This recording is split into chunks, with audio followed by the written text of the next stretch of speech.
आज मैं आपको वो मेहरान दिखाता हूँ जो अपैरेंटली देखने में तो आम एक कन्वेंशनल मेहरान की तरह लगती है। इसको देखें, इस गाड़ी के अंदर इंजन नहीं है, बल्कि इसकी जगह इंजन की जगह एक ब्रशलेस डीसी मोटर लगी हुई है 10 किलोवाट की। और इसके अंदर बाकी गाड़ी की तमाम चीज़ें एज इट इज़ ऐसी हैं। ये इसकी 12 वोल्ट की बैटरी है जिससे हम इसके अप्लायंसेस चलाते हैं। हेडलाइट्स हो गई, वाइपर्स हो गए, इसका टेप हो गया। ये इसका कंट्रोलर है, ब्रेकिंग, इसके सीवी जॉइंट्स, इसके रैक एंड, इसकी स्टीयरिंग असेंबली सारी एज इट इज़ बिल्कुल एक आम मेहरान की तरह। तो आए मैं आपको दिखाता हूँ कि गाड़ी चलाई कैसे जाती है। सिंपली हमने गियर लगाना है और कोई क्लच नहीं है, आप सिंपल एक्सीलेटर दें और ये गाड़ी चल पड़ेगी।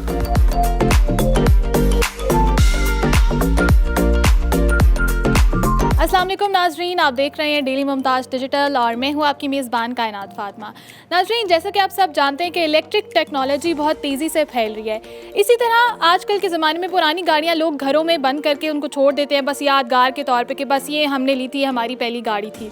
उसको आप काम में कैसे ला सकते हैं? जो विंटेज कार्स होती है, जो पुरानी गाड़ियाँ जिनकी मैन्युफैक्चरिंग पाकिस्तान में इस वक्त बंद हो चुकी है, उनको आप इलेक्ट्रिक पर कन्वर्ट करके बड़े कॉस्ट इफेक्टिव बजट में जो है आप उसको रीन्यू कर सकते हैं, उसको आप यूज़ में ला सकते हैं। वो कैसे और उस गाड़ी की कॉस्ट क्या होगी, वो बेनिफिशियल कैसे, वो एनवायरनमेंट फ्रेंडली भी है, वो सब कैसे पॉसिबल हुआ, वो हम जानते हैं। यहाँ पर हमारे साथ मौजूद हैं हादी और उनके team members.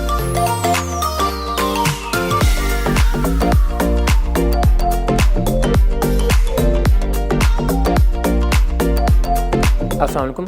My name is Abdul Hadi and I'm working as Principal Research Officer at National Institute of Electronics Islamabad. पूरी दुनिया में एक ग्लोबल शिफ्ट आ रहा है ऑटोमोबाइल्स में।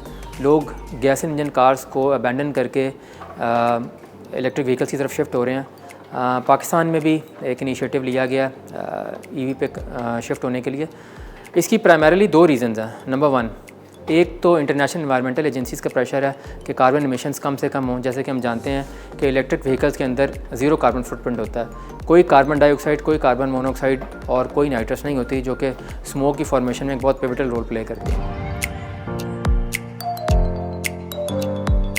बेसिकली जो हमारे पास ट्रेडिशनल गाड़ियाँ होती हैं, जो आप कह लें कन्वेंशनल मेहरान है, उसके अंदर एक 800 सीसी का एक इंजन होता है। वो EFI भी हो सकता है, नॉन EFI भी हो सकता है। उसके अंदर डजन्स ऑफ मूविंग पार्ट्स हैं, जैसा ring, piston, cam shaft, crank shaft, inlet, outlet valves हैं, जो मुसलसल इंजन की ऑपरेशन के साथ साथ मूव कर रहे होते हैं। लेकिन इन सब चीज़ों को सिंपल एक मोटर रिप्लेस कर देती है, जिसमें सिर्फ एक चीज़ होती है, जिसमें सिर्फ शाफ्ट मूव कर रही होती है। बाकी गाड़ी जो होती है वो एज इट इज़ बिल्कुल वैसी ही रहेगी, क्योंकि ये एक EV कन्वर्जन का प्रोजेक्ट है। ये कोई कन्वेंशनल EV नहीं है, ये एक पूर मैन्स EV सोल्यूशन है। इंजन का इंटरनल पार्ट आप देखें, ये बेसिकली इसके पार्ट्स तो नहीं है, लेकिन ये हर इंजन के अंदर इसी तरह ही होता है। इग्निशन कॉइल्स होती हैं, स्पार्क प्लग्स होते हैं, टाइमिंग चेन है, कैम शाफ्ट, क्रैंक शाफ्ट है, इंजन का ब्लॉक होता है। इसकी लुब्रिकेशन की नीड्स होती हैं। आपने स्पेसिफिक इतने 1000 किलोमीटर के बाद आपने ऑयल चेंज करना है, आपने इसकी कूलिंग का ध्यान रखना है। अगर हम ये चीज़ें नहीं इनको मॉनिटर करेंगे तो अल्टीमेटली इंजन डैमेज हो जाएगा, हीटअप होकर। मोटर इसके मुकाबले में आप देखें तो इसके अंदर कोई कूलिंग की रिक्वायरमेंट नहीं है, कोई लुब्रिकेशन की नीड नहीं है। आपने सिंपली एक आप कह लें कि एक मेंटेनेंस फ्री चीज़ लगा दी है इंजन की जगह, जिसके अंदर किसी स्पार्क प्लग, इग्निशन कॉइल की नीड नहीं है। तो इसके साथ एक इलेक्ट्रॉनिक थ्रॉटल होता है, एक इसका कंट्रोलर होता है और एक बैटरी पैक होता है, जिसको हम प्रॉपर इंजीनियरिंग अप्रोच के साथ इंजन के जगह रिप्लेस कर देते हैं। लेकिन हम उसको इस तरह प्लेस करते हैं कि गाड़ी के जो एरोडायनामिक्स हैं एटलीस्ट वो डिस्टर्ब ना हो, जो उसकी वेट बैलेंसिंग है वो डिस्टर्ब ना हो।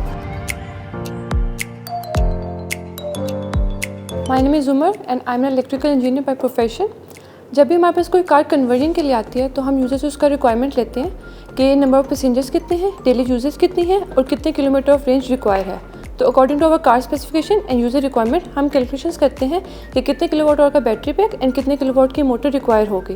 फॉर मोटर सिलेक्शन हम लोग डिफरेंट कैलकुलेशंस करते हैं, जैसे कि torque and horse power calculation, जिससे हम लोग चेक करते हैं कि इंजन की कितनी हॉर्स पावर थी और उसके अकॉर्डिंग हम कितने किलोवाट की मोटर लगा सकते हैं। And according to our battery specifications और रेंज के अकॉर्डिंग हम लोग डिसाइड करते हैं कि कितने किलोवाट आवर का बैटरी पैक लगेगा।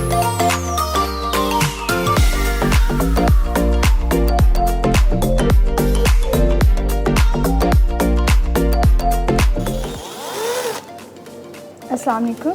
My name is Emin Shafiq and I'm mechatronics engineer by profession. सो मेरी रिस्पॉन्सिबिलिटीज़ ये हैं कि जब हम लोग मोटर मंगवा लेते हैं तो उसके साथ हम ट्रांसमिशन के साथ उसको लैच करते हैं विया अडाप्टर प्लेट, जो कि हम लेथ मशीन पे डिज़ाइन करते हैं। तो हम लोग सारे ईवी कंपोनेंट्स को पहले लैब में वायर करते हैं, उसके साथ हम उसकी रीजनरेटिव ब्रेकिंग एक्टिवेट करते हैं, उसके कंट्रोलर को प्रॉपर्ली प्रोग्राम करते हैं बिफोर इंटीग्रेशन, ताकि सारे कंपोनेंट्स की परफॉर्मेंस और एफिशिएंसी हमें पता चल जाए, ताकि इंटीग्रेशन के बाद हमें कोई प्रॉब्लम फेस करनी ना पड़े।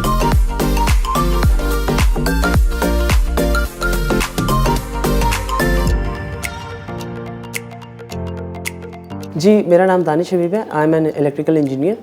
तो once we are done with the component selection and components procurement, और जो लैब टेस्टिंग वाला फेज़ है वो कंप्लीट हो जाता है, तो हम इंजन को रिप्लेस कर देते हैं मोटर के साथ। अभी देखिए, इंजन है, इसमें डजन ऑफ मूविंग पार्ट्स हैं। 200 kg के इंजन को रिप्लेस करते हैं एक 17 kg की मोटर के साथ। तो हमें इस चीज़ का ख्याल रखना पड़ता है कि जो उसका वेट बैलेंसिंग है, सेंटर ऑफ ग्रेविटी है, वो डिस्टर्ब ना हो। तो हम एक प्रॉपर इंजीनियरिंग अप्रोच को फॉलो करते हुए सारी वेट बैलेंसिंग और सेंटर ऑफ ग्रेविटी कैलकुलेट करके कंपोनेंट्स की प्लेसमेंट करते हैं कि गाड़ी जो है वो स्टिल रोड वर्दी है, और हम जब एक्सेलरेट करें तो गाड़ी स्टेबल रहे।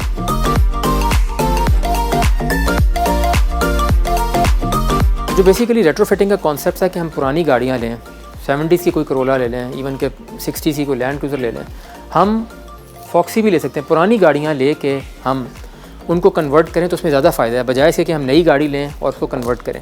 अब ये पुरानी मेहरान है, या एक पुरानी FX ले लें, ये ऑलमोस्ट 22 साल पुरानी मेहरान है। ये आपको अगर सिर्फ फ्रेम मिले तो 1.5-2 लाख रुपए का आपको फ्रेम मिल जाएगा।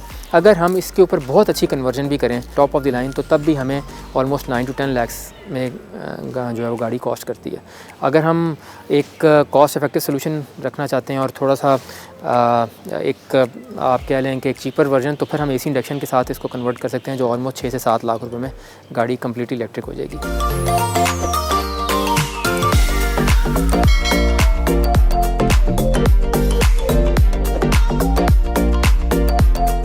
जी नाज़रीन, आज का प्रोग्राम बहुत इन्फॉर्मेटिव था। उम्मीद करती हूँ कि आज का प्रोग्राम आपको बहुत पसंद आया होगा। हमें दिए गए कमेंट सेक्शन में ज़रूर बताइएगा। अब तक के लिए अपनी मेज़बान कायनात फातिमा को दीजिए इजाज़त। अल्लाह हाफ़िज़।